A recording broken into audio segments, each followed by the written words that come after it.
Estábamos hablando de la participación de los laicos en la iglesia. Hablamos del providencial Concilio Vaticano II y dijimos que el Concilio Vaticano II abordó teológicamente la participación de los laicos en la iglesia y nos regaló el Concilio Vaticano II 4 constituciones apostólicas. De hecho, esa era su tarea: aprenderse de memoria en el listado las 4 constituciones apostólicas. Donald, ¿sí estás grabando? Muy bien. Entonces, ¿cuáles son estas 4 constituciones apostólicas? Sin leer. Sacrosanctum Concilium. ¿Cuál más? Dei Verbum, Lumen Gentium y Gaudium et Spes. Sacrosanctum Concilium habla acerca de la sagrada y divina liturgia. Dei Verbum, como la palabra lo dice, Dei, Dios, Verbum, palabra, palabra de Dios. La constitución Dei Verbum habla sobre la palabra de Dios.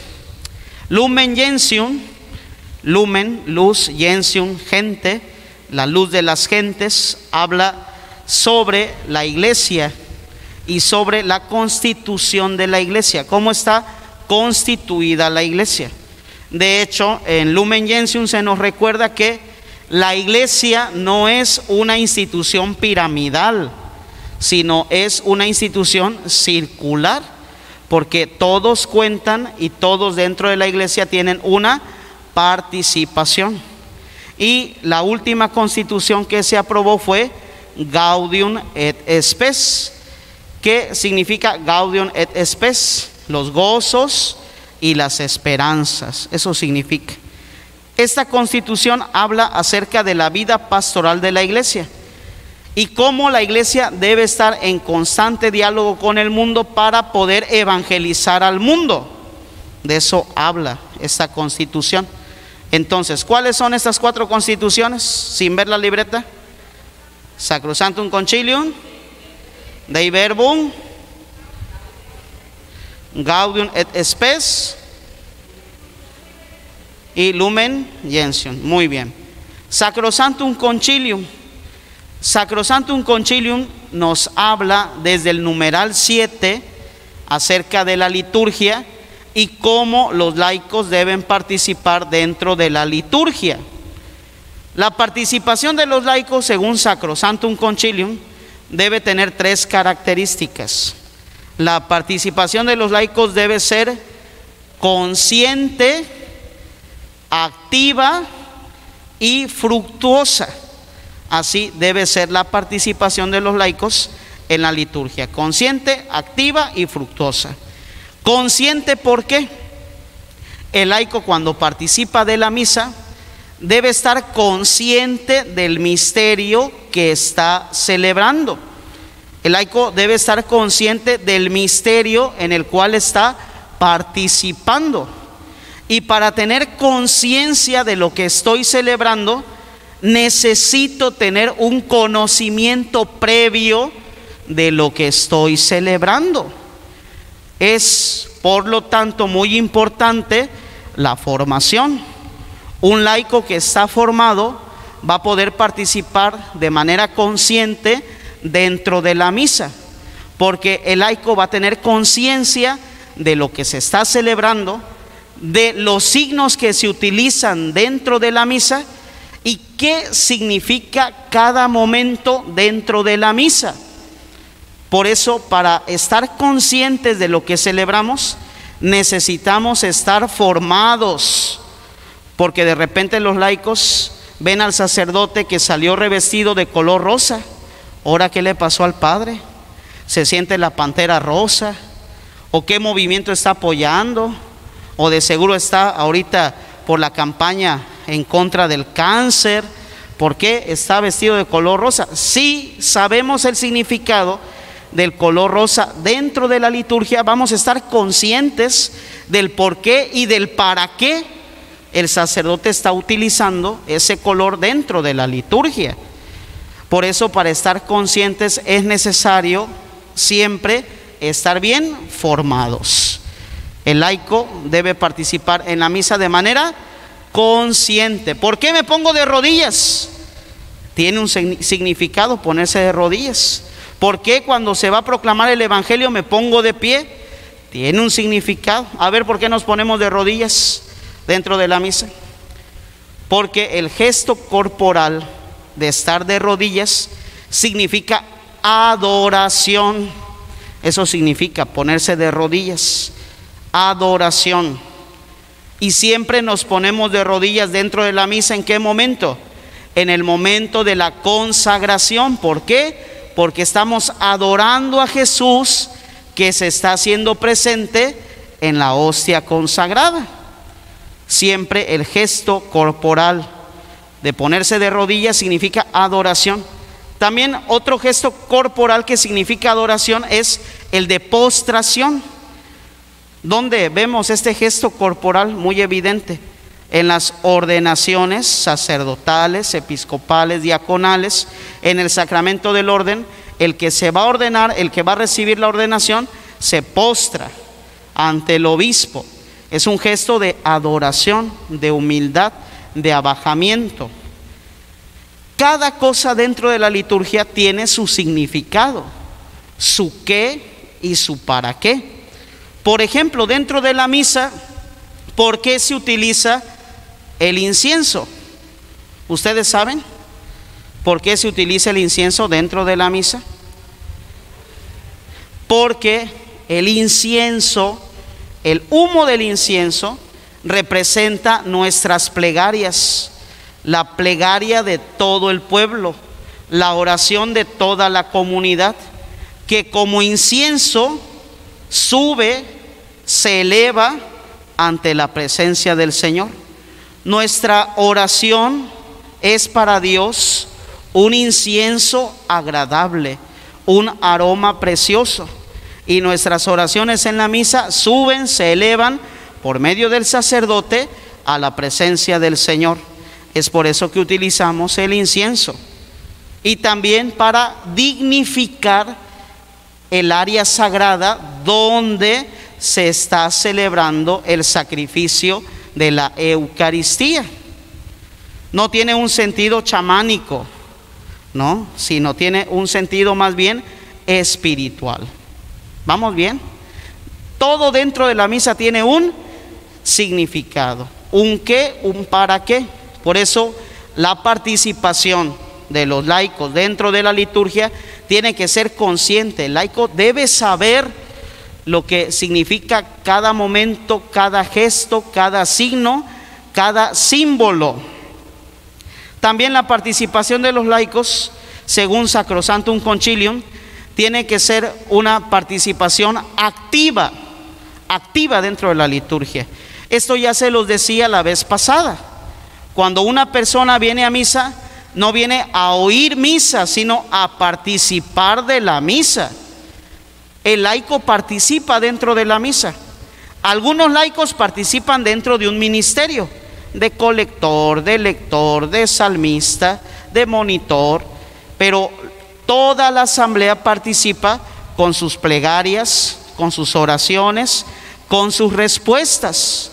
Es por eso bien importante que cuando una persona viene a misa, venga con esa disposición de participar activamente. Triste es cuando vienen los laicos a calentar la banca y a dormirse. Es triste. O también pasa dentro de las iglesias que llegan los laicos. ¿Y cuál es el lugar preferido de un laico? Dentro de la asamblea, dentro del templo. El lugar preferido de un laico es a la puerta de entrada. No, hombre, si venimos con un espíritu de participación activa, tenemos que sentarnos en las primeras bancas, porque queremos ver todo lo que se está celebrando. Queremos estar en todo lo que se está celebrando y queremos participar en todo momento dentro de la Santa Misa. Pero muchos laicos llegan a la iglesia y su lugar preferido es la banca de atrás y allá se quedan. Hay muchos lugares adelante, pero todos están hasta atrás. ¿Por qué? Porque no vienen con una intención verdadera de participar activamente dentro de la misa. Entonces la participación de los laicos, según Sacrosanctum Concilium, tiene que ser consciente, activa, participar en cada momento. Cuando te toque cantar, canta y gorgorotéale y canta fuerte porque te toca cantar. Es tu participación, es tu momento. El sacerdote tiene su momento y tú tienes tu momento. Cuando te toque escuchar, escucha con el corazón. Cuando te toque responder, responde, no te quedes mudo. Cuando te toque ponerte de rodillas, hazlo, de pie, hazlo. Tú tienes tu momento como laico dentro de la misa, no lo desaproveches. Participación consciente, activa y fructuosa. ¿Qué significa esto? Que mi participación dentro de la misa tiene que rendir frutos. Si no, no sirve de nada. Mi participación dentro de la misa debe rendir frutos. ¿Frutos en qué? En mi vida espiritual, en mi vida personal. Es decir, entre más yo participo de la misa, más se debe notar un cambio verdadero en mí. Porque de repente las críticas que nos hacen los hermanos de afuera son bien ciertas. ¿De qué te sirve ir a misa si ya llevas 30 años yendo a misa y no cambias? ¿De qué te sirve estar en un grupo de la iglesia si sigues igual de mitotera, igual de chismosa, igual de conflictiva? No, la participación de la misa debe suscitar en mí un verdadero cambio, una verdadera conversión. De hecho, hay un envío que hace el sacerdote cuando termina la misa. Vayan a poner en práctica lo que aquí hemos celebrado. Pueden ir en paz. Demos gracias a Dios. ¿Por qué? Porque lo que se medita y se ora dentro de la misa se debe poner en práctica allá afuera. De hecho, donde se demuestra mi fe no es aquí, dentro de las 4 paredes de la iglesia. Donde se demuestra mi fe es allá afuera, donde trabajo, donde vivo, con mis vecinos, con mis parientes. Allá afuera se demuestra mi amor por Cristo y mi fe. Dentro de la iglesia me puedo dar golpes de pecho, pero si eso que hago dentro del templo no lo hago afuera, caigo en algo que se llama hipocresía. Y era el pecado que criticaba fuertemente Jesús en los fariseos, que eran muy cumplidores de la ley, pero en su vida cotidiana vivían como si Dios no existiera. Nuestra fe tiene que dar frutos, ¿dónde? Allá afuera. A esto se refiere Sacrosanctum Concilium, de que nuestra participación tiene que ser consciente, es decir, debo estar formado, activa, debo participar en cada momento de la misa, y fructuosa. Mi participación de la misa tiene que dar frutos. ¿Vamos bien? Ok, esto dice Sacrosanctum Concilium respecto a la participación de los laicos dentro de la iglesia. ¿Qué nos dice la Constitución Lumen Gentium sobre los laicos? Lumen Gentium nos dice que los laicos son parte, forman parte del pueblo de Dios. Recordemos nuevamente que el Concilio Vaticano II nos dice que la iglesia no es una iglesia piramidal. En una pirámide, así se concebía antes a la iglesia, en una pirámide hay escalones, hay grados. ¿Quién está en la punta de la pirámide? Los clérigos, empezando por el Papa, los cardenales, los arzobispos, los obispos, los sacerdotes, los diáconos, y ya después hasta abajo, en la base de la pirámide, ¿quiénes estaban? Los laicos. Pues el Concilio Vaticano II vino a decir, no, la iglesia no es piramidal, la iglesia es comunión, es un círculo donde todos son importantes y donde todos tienen derecho a participar, porque todos son bautizados y todos forman parte del pueblo de Dios. ¿Qué nos dice Lumen Gentium? Que el laico debe participar porque tiene el derecho a participar.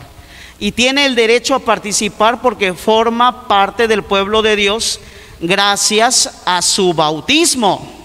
Y que la participación de un laico es su derecho, pero a la vez su deber. Esto anótenlo. La participación de un laico dentro de la iglesia es su derecho, pero a la vez su deber. Es su derecho como bautizado, pero también su deber, porque de repente hay laicos que dicen: yo le ayudo al padre en catequesis, yo le ayudo al cura en la liturgia, yo le ayudo al padre en la pastoral familiar. No, no le están ayudando al padre, están cumpliendo con su deber de bautizados. Porque el día que te bautizaste, te configuraste con Jesús, que es profeta, sacerdote y rey. Desde que te bautizaste, tú estás llamado a ser un profeta. Así que no es que le estés ayudando al padre Marco Antonio, estás cumpliendo con tu deber, con tu compromiso de bautizado. Porque de repente se han escuchado esas expresiones: es que el padre, pues, le estoy ayudando, es que hay que echarle la mano al padre, es que no hay que dejar solo al padre. No, no es conmigo el compromiso, es con Cristo, es con Dios. Lumen Gentium deja bien en claro eso, que el laico participa porque es su derecho y su deber. Y también Lumen Gentium pone de relieve que la dignidad del laico es la misma dignidad que tiene el clérigo, ¿sí?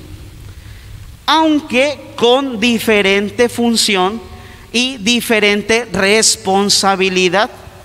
No es que yo como sacerdote sea superior a ustedes, no, soy un bautizado como ustedes. Como decía San Agustín: con ustedes soy cristiano, para ustedes soy obispo. Esa frase es muy bonita, si quieren anótenla. Con ustedes soy cristiano, para ustedes soy obispo.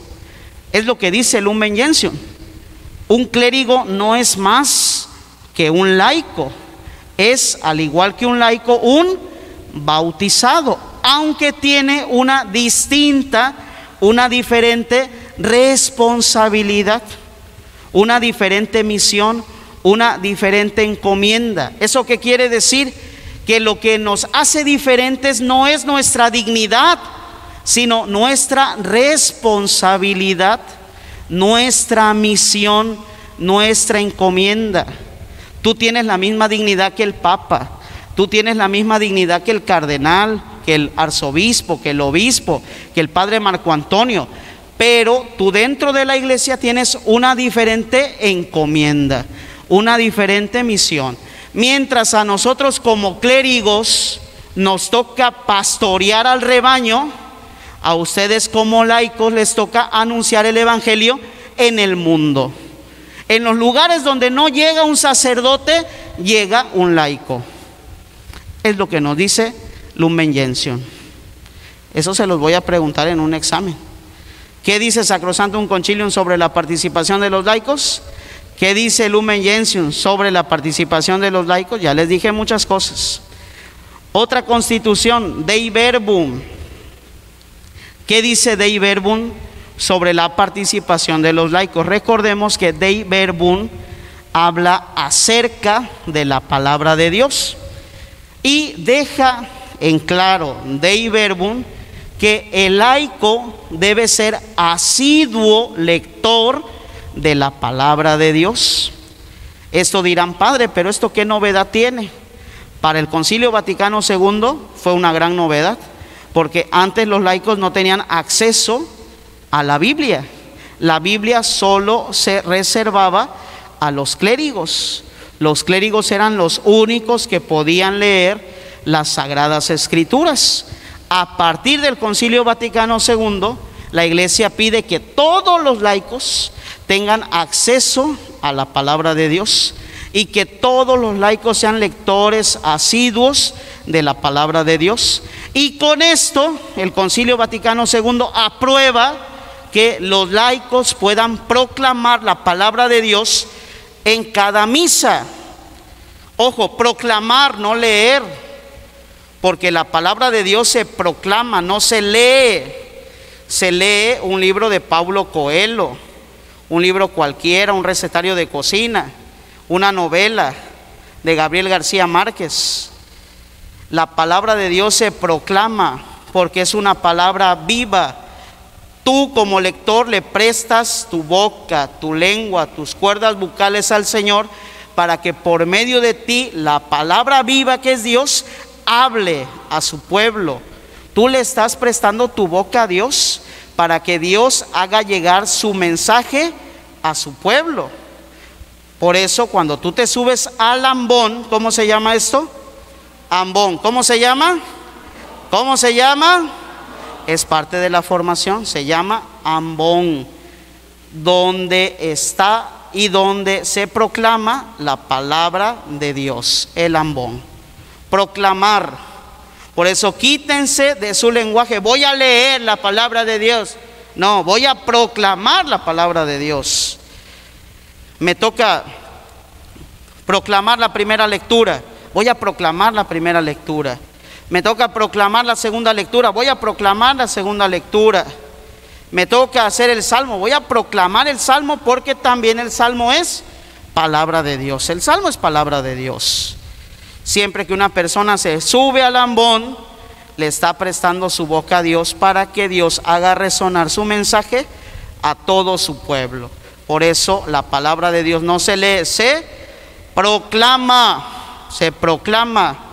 Y por eso los lectores deben estudiar, preparar antes su lectura, porque de repente se dan unos errores que, ay Dios mío santo. Una vez estaba una salmista, le tocó un salmo muy peculiar y dijo: tu mujer como perra fecunda en medio de tu casa, cuando es tu mujer como parra fecunda en medio de tu casa. Pero como no había leído antes su salmo, pues se equivocó. Tu mujer como perra fecunda en medio de tu casa. Hay que preparar la lectura para no cometer horrores, porque a veces son horrores. Hay que leer antes, hay que preparar antes, porque lo que hacemos en el ambón no es cualquier cosa.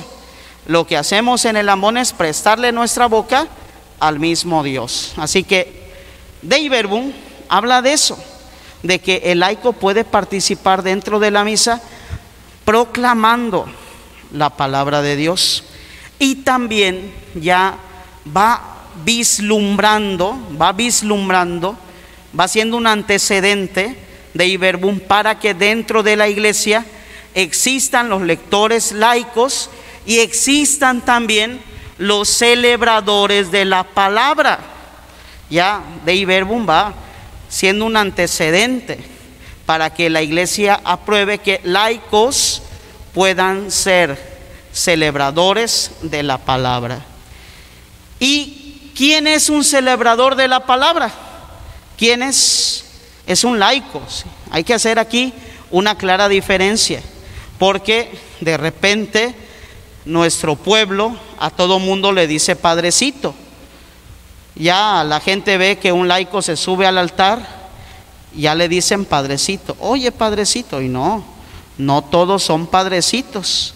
Un celebrador de la palabra no es padrecito porque no es sacerdote, no tiene una paternidad espiritual gracias al sacramento del orden. Un celebrador de la palabra es un laico, parte del pueblo de Dios que proclama y enseña la palabra a sus hermanos laicos. Por eso cuando un celebrador de la palabra celebra la palabra, nunca se debe sentar en la sede presidencial. ¿Cómo se llama esa silla grandota de Faraón? ¿Cómo se llama? La dejamos más fácil, sede. La sede, para que no le echen mucha crema a sus tacos. La sede. La sede es el lugar donde el sacerdote preside la celebración. Cuando un laico celebra la palabra, no utiliza la sede, porque la sede es el lugar que solamente le corresponde al sacerdote. El laico, cuando celebra la palabra, tiene que usar una silla distinta a la sede. ¿Dónde poner la silla distinta a la sede? De preferencia al lado de la sede o al lado del ambón. Esto escríbanlo los celebradores de la palabra. ¿Dónde va la silla para el celebrador de la palabra? O al lado de la sede, siendo un signo esto ya, que es el párroco el que está cediendo, delegando a ese ministro para que celebre. Puede estar su silla al lado de la sede o al lado del ambón, que es un signo ya, porque al celebrador de la palabra, ¿qué le toca hacer? Proclamar y explicar ¿qué? La palabra. Y el ambón es el lugar de la palabra. ¿Vamos bien? Entonces, ¿el celebrador de la palabra es un padrecito, sí o no? ¿Por qué no? Porque es un laico, no forma parte del sacramento del orden, no ha recibido la ordenación sacerdotal.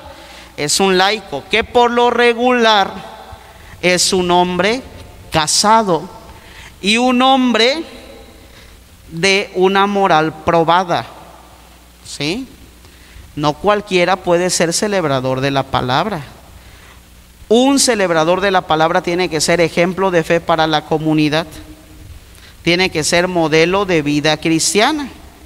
Porque un celebrador de la palabra, al predicar la palabra, a proclamar la palabra, se está convirtiendo en una persona que con su vida debe hacer vida lo que está predicando con la boca, ¿sí? Así que un celebrador de la palabra tiene esa gran exigencia.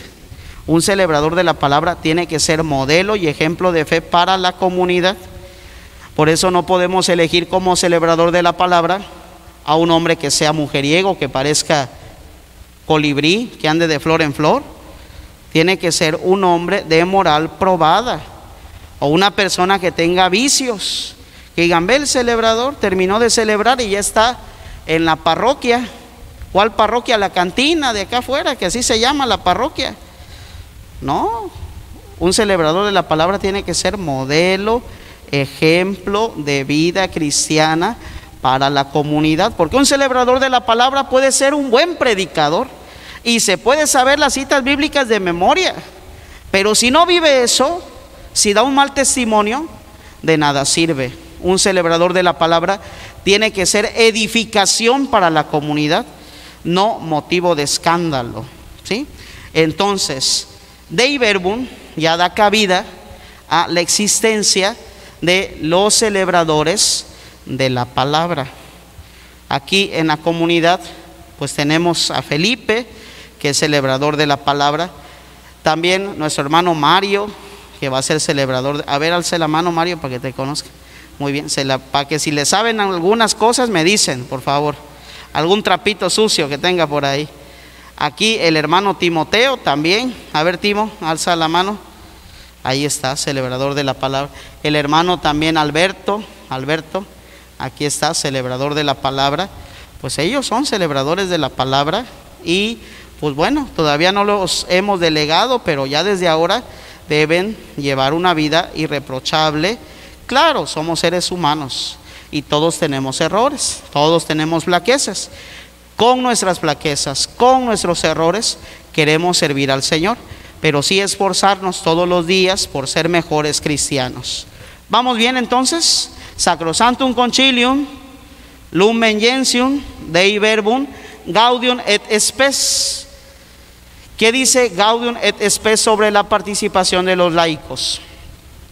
El laico, al vivir en el mundo sin ser en el mundo, debe ser sal y luz para sus hermanos laicos. Luz y sal debe ser el laico en el mundo. ¿Dónde le toca dar testimonio de fe al laico? Primeramente en su casa. Ahí le toca dar testimonio de fe. En su hogar, en su matrimonio. Ya se los he contado y de veras que me sucedió. Una señora que todos los días iba a la iglesia de 8 de la mañana a 8 de la noche. Todos los días. Nada más se desaparecía a la hora de la comida, pero 8 de la mañana y 8 de la noche. Y me le acerqué y le dije a la señora: hermana, ¿qué usted no está casada? Sí, tengo a mi esposo. ¿No tiene hijos? Sí, tengo 2 hijos. Entonces, ¿qué está haciendo aquí todos los días? ¿Cuántos años tienen sus hijos? No, pues uno 10, otro 12. Hermana, te toca estar en tu casa, ahí está tu misión. La misión de un laico, ¿dónde está? En su casa. Qué bueno que vengas a misa, pero la misa, ¿cuánto dura? 1 hora. Si estás en algún grupo de la iglesia, ponle tú otra hora. 2 horas diarias que le des a Dios está bien, pero el resto del tiempo debes estar en tu casa, en tu hogar. Ahí está tu misión. Al laico le toca hacer luz y sal en su casa, en su hogar, en su familia, en su matrimonio. ¿Dónde más? En el trabajo. Ahí le toca al laico ser luz y sal en el trabajo, con sus compañeros de trabajo, con sus jefes. Ser testimonio en el desarrollo de su empleo, de su trabajo. Ser ejemplo de virtudes, no prestarse a corrupción, ser buen amigo, buen compañero, no ser una piedra en el zapato para los demás. En el trabajo, el laico debe ser luz y sal para el mundo. Y en todos los ambientes donde el laico se desarrolla, tiene que ser luz y sal. Y también el laico, según Gaudium et Spes y la doctrina social de la iglesia, el laico debe tener una participación activa dentro de la sociedad y dentro de la vida política. ¿Sí? Eso es bien importante. Pero un laico que tiene participación dentro de la sociedad y dentro de la vida política nunca debe olvidar los principios, los valores éticos, morales, cristianos, evangélicos. Porque es triste que de repente hay políticos que se dicen católicos y de católicos no tienen nada. Con todo respeto, Joe Biden, católico, según, pero apoya el aborto, apoya la ideología de género. Eso no es ser católico.